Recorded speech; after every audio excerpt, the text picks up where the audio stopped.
بسم اللہ الرحمن الرحیم۔ فرمایا کہ غیبت تمام خرابیوں کی جڑ ہے۔ فرمایا کہ یاد رکھو، یہ غیبت ایسی چیز ہے جو فساد پیدا کرنے والی ہے۔ جھگڑے اس کے ذریعے پیدا ہوتے ہیں، باہمی نا اتفاقیاں اس سے پیدا ہوتی ہیں، اور معاشرے میں اس وقت جو بگاڑ نظر آ رہا ہے اس میں بہت بڑا دخل اس غیبت کا ہے۔ اگر کوئی شخص شراب پیتا ہو العیاذ باللہ تو وہ شخص ذرا بھی دین سے تعلق رکھنے والا ہے، وہ اس کو بہت بری نگاہ سے دیکھے گا اور اس کو برا سمجھے گا اور یہ سوچے گا کہ یہ شخص بری عادت کے اندر مبتلا ہے۔ اور جو شخص مبتلا ہو وہ خود یہ سوچے گا کہ مجھ سے بڑی غلطی ہو رہی ہے، میں ایک بڑے گناہ کے اندر مبتلا ہوں۔ لیکن ایک شخص غیبت کر رہا ہے تو اس کے بارے میں اتنی برائی کا احساس دل میں پیدا نہیں ہوگا، ورنہ خود غیبت کرنے والا وہ یہ سمجھتا ہے کہ میں کسی بڑے گناہ کے اندر مبتلا ہوں۔ اس کا مطلب یہ ہے کہ اس گناہ کی برائی دلوں میں بیٹھی ہوئی نہیں ہے اور اس کی حقیقت کا پورے طریقے سے اعتقاد نہیں ہے، ورنہ دونوں گناہوں میں کوئی فرق نہیں ہے۔ اگر اس کو برا سمجھ رہے ہو تو اس کو بھی برا سمجھنا چاہیے، اس لیے اس کی برائی دلوں میں پیدا کرو کہ یہ کتنی خطرناک بیماری ہے۔ ایک مرتبہ ام المؤمنین حضرت عائشہ رضی اللہ حضور پاک علیہ السلام کے سامنے موجود تھی۔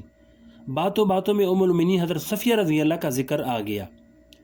اب بشری سوکنوں کے اندر آپس میں ذرا سی چخ تو ہوا کرتی ہے۔ حضرت صفیہ رضی اللہ کا قد ذرا چھوٹا تھا، تو حضرت عائشہ رضی اللہ تعالیٰ عنہ نے ان کا ذکر کرتے ہوئے ہاتھ سے اس طرح اشارہ کر دیا کہ وہ چھوٹے قد والی، یعنی زبان سے نہیں کہا بلکہ صرف ہاتھ سے اشارہ کر دیا۔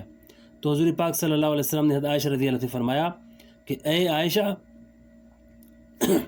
آج تم نے ایک ایسا عمل کیا، اگر اس عمل کی بو اور اس کا زہر سمندر میں ڈال دیا جائے تو پورے سمندر کو بدبودار اور زہریلا بنا دے۔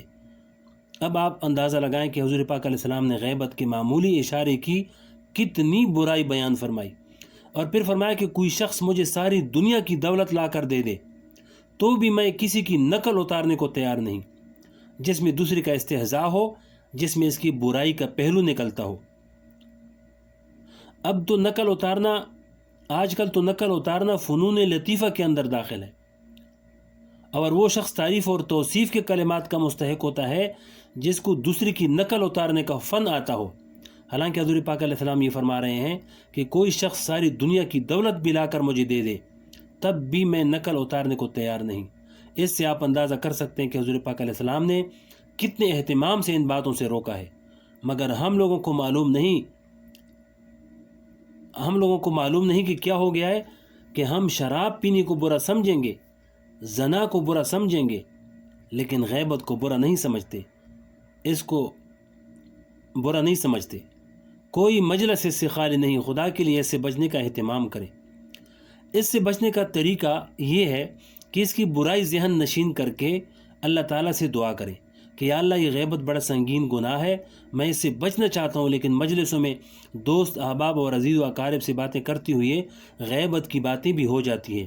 اے اللہ، میں اپنی طرف سے اس بات کا عزم کر رہا ہوں کہ آئندہ غیبت نہیں کروں گا، لیکن اس عزم پر قائم اور ثابت رہنا آپ کی توفیق کے بغیر ممکن نہیں۔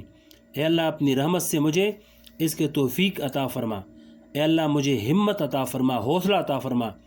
عزم کر کے یہ دعا کر لیں، یہ کام آج ہی کر لیں۔ دیکھو، جب تک انسان کسی کام کا عزم اور ارادہ نہیں کر لیتا اس وقت تک دنیا میں کوئی کام نہیں ہو سکتا، اور دوسری طرف شیطان ہر اچھے کام کو ٹلاتا رہتا ہے۔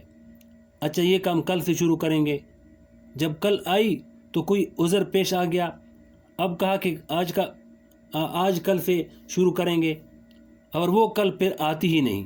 جو کام کرنا ہو وہ ابھی سے کر لو، اس لیے کہ جس کام کو ٹلا دیا وہ ٹل گیا۔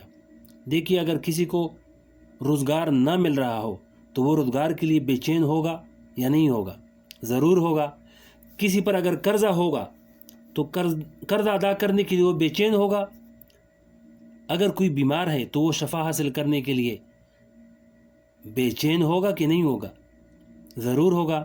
تو پھر کیا وجہ ہے کہ ہمارے اندر اس بات کی بے چینی کیوں نہیں کہ ہم سے یہ بری عادت نہیں چھوٹ رہی ہے؟ بے چینی پیدا کر کے 2 رکعت صلاۃ الحاجہ پڑھ کر اللہ تعالیٰ سے دعا کرو کہ یا اللہ میں اس برائی سے بچنا چاہتا ہوں، اپنی رحمت سے اس برائی سے مجھے بچا لیجئے اور ہمیں استقامت عطا فرما دیجئے۔ دعا کرنے کے بعد اس بات کا عزم کر کے اپنے اوپر پابندی عائد کریں۔ تانوی رحمۃ اللہ فرماتے ہیں کہ اگر اس سے کام نہ چلے تو اپنے اوپر جرمانہ مقرر کر لو۔ مثلا یہ عزم کریں کہ جب کبھی غیبت مجھ سے ہوگی تو 2 رکعت نفل پڑھوں گا یا اتنی رقم صدقہ کروں گا۔ اس طرح کرنے سے رفتہ رفتہ انشاءاللہ اس سے نجات ہو جائے گی، اور اس بیماری سے نجات حاصل کرنی ہے، اور اس کی بے چینی ایسی ہی پیدا کرنی ہے جیسے بیمار آدمی علاج کرنے کے لیے بے چین ہوتا ہے، اس لیے کہ یہ بھی ایک بیماری ہے اور خطرناک ترین بیماری ہے، اور جسمانی بیماری سے زیادہ خطرناک ہے، اس لیے کہ یہ بیماری جہنم کی طرف لے جا رہی ہے۔ لہذا خود بھی اس سے بچیں اور اپنے گھر والوں کو بھی بچائیں، اس لیے کہ خاص طور سے خواتین کے اندر یہ وبا بہت زیادہ عام ہے۔ جہاں 4-3 عورتیں بیٹھیں بس کسی نہ کسی کا ذکر شروع ہو گیا اور اس میں غیبت شروع ہو گئی۔